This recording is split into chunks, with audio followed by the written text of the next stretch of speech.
کرو. اللہ کا حکم ہے زکوٰۃ بھی دینا اور نماز بھی کیا ہے؟ دین اسلام کا ستون ہے. زکوٰۃ بھی ستون ہے، جیسا کہ اسلام کے 5 ستون ہیں. ہاں، تو ان میں سے پہلا کلمہ شہادت. اگر کلمہ پڑھے تو دوسری ذمہ داری یہ ہماری ہے کہ اگر ہم اسلام کی چھت کو باقی رکھنا چاہتے ہیں تو نماز پڑھنا ہی پڑھنا ہے. تیسری چیز روزہ ہے، زکوٰۃ ہے، حج ہے. یہ سب چیزیں ہم کو معلوم ہے، لیکن اس کو چھوڑنے سے ہم اسلام کے ایک چھت کو گرا رہے ہیں، یہ فکر کسی کو نہیں ہے. اسلام کو ہم خود گرا رہے ہیں. ایک ہوتا ہے گناہ مسجدوں کو توڑنے کا، مسجدوں کو قبضہ کرنے کا. دوسرا ہوتا ہے برابر کا گناہ ہے مسجدوں کو ویران کرنے کا بھی. شان سے بناتے ہیں مسجدیں، لاکھوں روپے چندہ کر کے بناتے ہیں، لیکن اس کو ویران کر رہے، اس کو آباد کرنے والا نہیں ہے. آج گھر میں کسی کو فکر نہیں رہی اللہ کے لیے غور کرنا. تو بہرحال یہ پہلی چیز. اب نماز کیوں پڑھنا بھائی؟ آج ایک بوجھ اس لیے بن گیا نہیں بھائی وہ غیر مسلموں کی طرح کیا ہے 8 دن میں ایک مرتبہ اگر جا کے خالی یہ تھوڑی دیر عبادت کر لے کے آگے تو یہ بہتر رہتا، لیکن یہ بار بار 5 ٹائم کی نماز پڑھنا یہ ہمارے لیے مشکل ہے. یاد رکھو یہ مشکل نہیں ہے. کیوں نہیں ہے؟ اگر بات کو سمجھیں گے تو نہیں ہے. کیسے؟ دیکھیے اللہ تعالیٰ جہاں پر نماز کا حکم دیا تو کیوں دیا؟ سورہ نحل آیت نمبر 78 اگر ہم نکال کر دیکھیں گے، واللہ اخرجکم من بطون امہاتکم لا تعلمون شیئا وجعل لکم السمع والابصار والافئدۃ لعلکم تشکرون. اللہ تعالیٰ نے تمہیں تمہاری ماؤں کے پیٹ سے نکالا کہ اس وقت تم کچھ بھی نہیں جانتے تھے، اسی نے تمہارے کان اور آنکھیں اور دل بنائے تاکہ تم شکر گزاری کرو. بڑی اہم آیت ہے، کئی مرتبہ میں سمجھا چکا یہ آیت. یہ آیت یاد رکھ لینا. اللہ تعالیٰ فرماتے ہیں کہ اللہ تمہیں تمہارے ماؤں کے پیٹ سے اس حالت میں نکالا کہ تم کچھ بھی نہیں جانتے تھے، نہیں معلوم تھا نا ہمیں اس دنیا میں کس چیز کی ضرورت ہے. 2 ہاتھوں کی ضرورت ہے نہیں معلوم تھا، 2 آنکھوں کی ضرورت ہے نہیں معلوم تھا، 2 کانوں کی ضرورت ہے نہیں معلوم تھا، سر پہ بال ہونا نہیں معلوم تھا، پیر ہونا 2 نہیں معلوم تھا. ہم کو کچھ بھی نہیں معلوم تھا. زندہ رہنے کے لیے ہوا کی ضرورت ہے نہیں معلوم تھا، زمین کی ضرورت ہے نہیں معلوم تھا، پانی کی ضرورت ہے نہیں معلوم تھا. کسی بھی ایک چیز کی نہیں ہوتی، کوئی بھی ایک چیز نہیں ہوتی تو ہم زندہ نہیں رہ سکتے. لیکن اللہ کو معلوم تھا کہ میرے بندے کو میں بنا رہا ہوں، اس کو یہ سب چیزوں کی ضرورت ہے. اس لیے سوچ کے اللہ تعالیٰ نے ہمارے لیے سب سے پہلے ہمارے پوچھے بغیر، ہمارے مانگے بغیر اللہ تعالیٰ نے انتظام کر دیا. ہم کو نہیں معلوم تھا کہ ہم پیدا ہوئے تو ہمیں ماں کی ضرورت ہے. ہمیں نہیں معلوم تھا کہ پیدا ہونے کے بعد ہمیں دودھ کی ضرورت ہے. نہیں معلوم تھا. آپ دیکھیں گے دوسرے جانوروں کو، ایک گائے کا بچڑا پیدا ہوتا ہے، ایک بھینس کو جب بچہ ہوتا ہے تو وہ کیا ہے؟ دودھ پیتا ہے. اس تھوڑی دیر کے بعد گھاس کھانا شروع کر دیتا ہے. اللہ تعالیٰ اس کو ویسا انتظام کرا. اور کئی چڑیاں، کئی پرندے ایسے ہیں جن کو اللہ تعالیٰ نے بنایا تو اس کے ماں کے ذریعے سے اللہ تعالیٰ اس کا کھانے کا انتظام کرا. وہ بھی پیدا ہوتے ہی دانا کھانا شروع کر دیتے ہیں. مرغیوں کو دیکھتے ہیں وہ پیدائش جیسے ہی چوزا نکلا انڈے سے فوراً وہ کھانا شروع کر دیتا ہے. وہ خود کھاتا ہے، وہ خود چلتا ہے، وہ خود باہر نکلتا ہے. لیکن انسان کتنا زیادہ اس کو مشکل اٹھانا پڑتا. اس کو بیٹھنے کے لیے 5-6 مہینے لگ جاتے ہیں، اس کو چلنے کے لیے 1.5 سال لگ جاتے ہیں، اس کو بولنے کے لیے 2 سال لگ جاتے ہیں. اس کو کتنی ضرورتیں تھی، کتنا کمزور تھا انسان. اللہ تعالیٰ جگہ جگہ اس کے لیے کتنا انتظام کیا، ہمارے لیے کتنی ساری چیزوں کا انتظام کیا. یہ سب کرنے والا اللہ ہے. ہم نہیں جانتے تھے لیکن اللہ تعالیٰ نے دے دیا.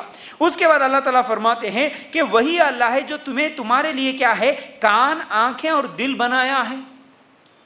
کتنی بڑی نعمتیں ہیں یہ آنکھوں کا ہونا. اچانک کسی کی اگر آنکھ چلے جائے کتنی تکلیف ہوتی ہے.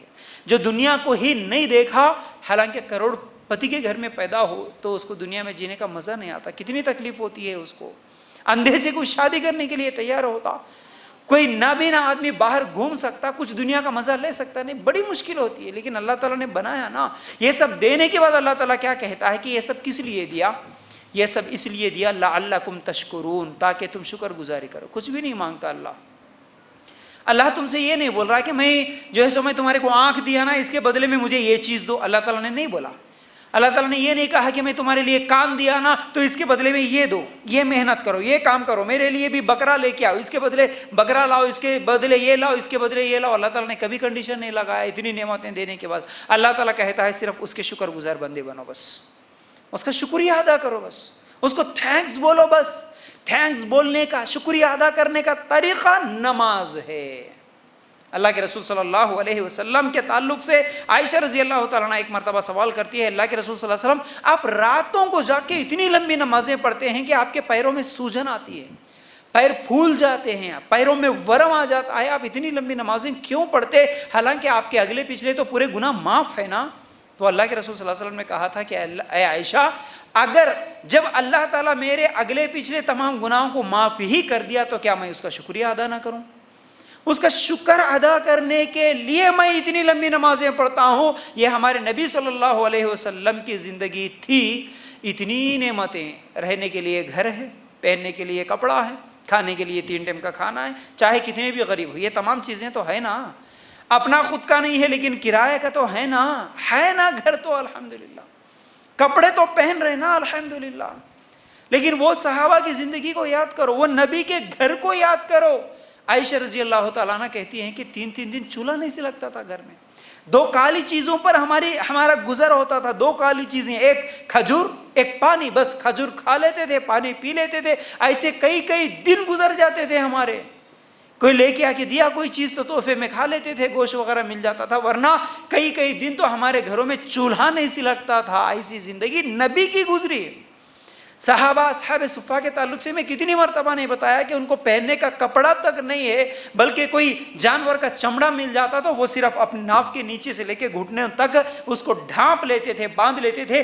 بٹن بھی نہیں تھا، اس کو سیلنے کے لیے سلائی بھی نہیں تھی، تو کوئی کانٹا، بیر کا کانٹا وغیرہ اس کو توڑتے تھے، کانٹے چبوا لیتے تھے سائڈ سے، صرف جانور کا چمڑا لپیٹ کے زندگیاں گزاری۔ یہ ہمارے صحابہ تھے، لیکن ان کی زندگی میں کبھی نماز چھوٹی نہیں ملتا واقعہ۔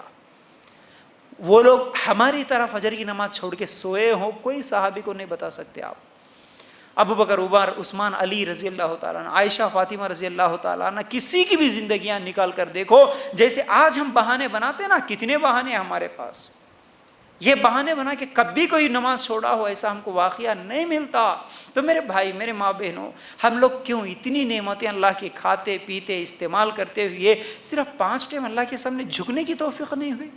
دن میں 24 گھنٹے ہیں، 24، اس میں سے اگر ایک نماز کو 10 منٹ بھی نکال لے تو 23 گھنٹے اگر دنیا کے لیے ہم استعمال کر رہے، ہمارے اپنے نفس کے لیے استعمال کر لے رہے، تو صرف 1 گھنٹہ ہے نماز کے لیے۔ 5 ٹائم کی نماز پڑھے تو صرف 1 گھنٹے کا وقت لگتا ہے۔ 1 گھنٹہ اللہ کے لیے 1 گھنٹہ نہیں دے سکتے؟